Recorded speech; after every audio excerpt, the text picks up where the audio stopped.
व्यक्तिगत भाव में मतामत देवी निश्चित भाव में जे जहाँ ना से ही रहा दरकार जमती आपणकर नयागढ़ नयागढ़ हवा उचित नुहे नयागढ़ नयागढ़ लिखा हवा दरकार जदि आम इंग्लीश रे लिखुचे ताले जो प्रोनाउंसिएशन हम ताकू से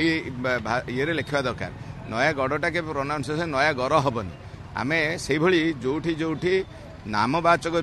अच्छी कथा सेठी से ना को इंग्लीश रे जहाँ हम ताहा ही लिखा जा दरकार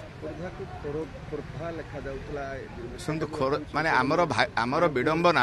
विडंबना जे इंग्रेज माने जो जो भाषा रे जहाँ लिखिदे जाइछन्ते आमे ताकू सेया करछे खोरधार विभिन्न भाषा रे विभिन्न साहित्यिक माने ताकू खोरधा खुरधार इत्यादि इत्यादि कहउछन्ती किंतु आमे लिखिला बेलକୁ लिखुछु खुरदा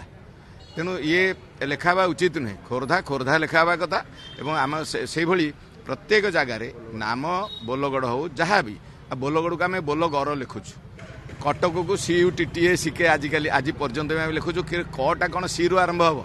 किंतु आम लिखि चलीछु से भली जो जो जगार भूल जिनस अच्छी नामवाचक जिनस गुड़िक केवल से ही लिखा दरकार जहाँ प्रकृत में उच्चारण होचे से ही लिखा जा दरकार तेणु जदि सरकार एभली पदक्षेप नौछन्ति से भली पदक्षेप स्वागत योग्य एवं बहु पूर्व नबार थिला अन्य सरकार पूर्व सरकार माने नहीं परिवर्तन करवार थिला कहीं इंग्रेजी पलैछन्ति इंग्रेजी ढांचा आमर जाई नाही ताहार से जो दासत्व मानसिकता आमर निहाती जीवा दरकार एवं तुरंत यह कार्यकारी होवा दरकार।